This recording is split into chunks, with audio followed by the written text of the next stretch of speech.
Kita ke perkembangan dari bumi ke Nyalang. Kes kemalangan maut di Sarawak kebanyakannya melibatkan penunggang dan pembonceng motosikal yang berlaku pada tahun lepas. Dan untuk perinciannya, kita terus saja bersama dengan Vanessa Mering. Silakan Vanessa. Ya, Atika, kes kemalangan maut di Sarawak tahun lepas mencatatkan peningkatan sebanyak 7.61% berbanding tahun sebelumnya, iaitu 339 kes direkodkan. Menteri Pengangkutan Datuk Seri Lee Kim Shin mendedahkan daripada jumlah itu, penunggang dan pembonceng motosikal kekal menyumbang kemalangan maut tertinggi dengan 192 kes, diikuti kenderaan persendirian dengan 71 kes, kenderaan pacuan 4 roda 21 kes dan lori dan van masing-masingnya mencatatkan 16 kes.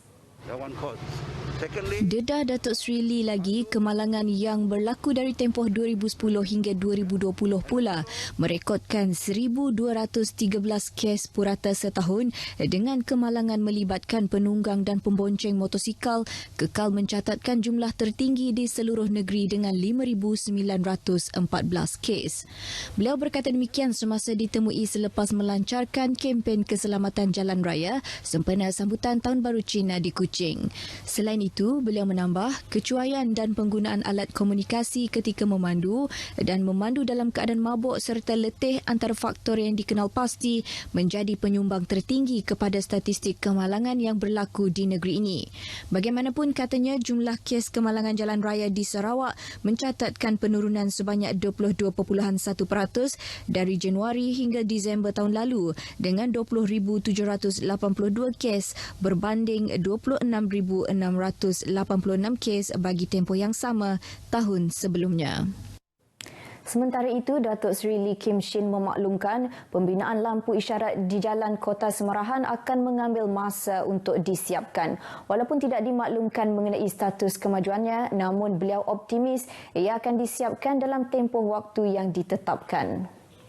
Nanti saya akan dapat laporan. Tetapi rancangan kita ialah untuk mempertingkatkan semua ini lampu isyarat, traffic light signal kita semua ke smart traffic light. Ini dah rancangan kita. So we upgrade all our traffic light to smart traffic light yang menggunakan artificial intelligence. Sehubungan itu, Datuk Seri Lee Kim Shin memohon pengguna jalan berkenaan untuk terus bersabar. Jelasnya dengan penggunaan lampu isyarat pintar, aliran kenderaan akan menjadi lebih efisien dan beliau percaya akan menyelesaikan masalah kesesakan lalu lintas di seluruh bandaraya Kuching. Dalam pada itu, beliau meminta warga kota yang bercadang balik ke kampung untuk menyambut perayaan Tahun Baru Cina sentiasa mematuhi peraturan jalan raya.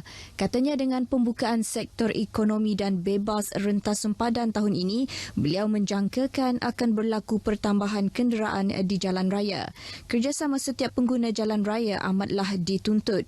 Sejumlah 400 topi keledar dan peralatan kecemasan kereta diedar kepada pengguna jalan raya dalam kempen itu.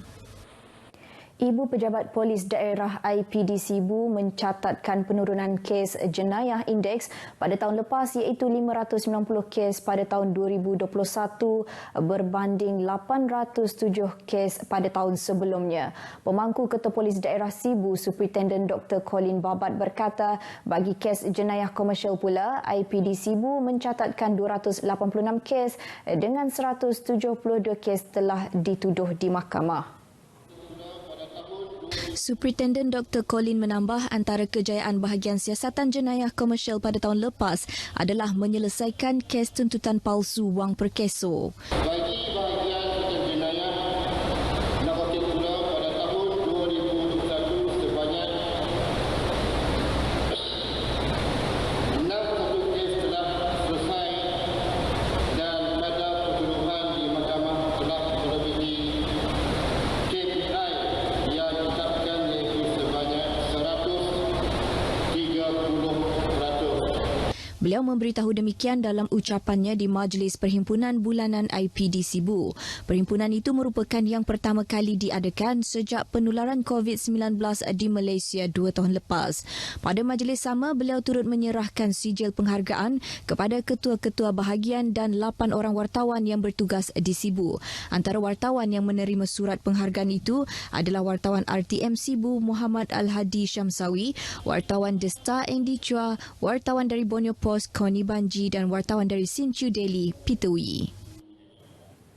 Dalam pada itu, gempar seekor anjing menggonggong kaki manusia di Sibu pagi semalam. Superintendent Dr. Colin Babat yang ditemui pemberita mengesahkan kejadian itu. Beliau memaklumkan tiada unsur jenayah terlibat. Sebaliknya, kaki manusia tersebut milik seorang pesakit kencing manis yang dipotong kakinya di Hospital Sibu baru-baru ini.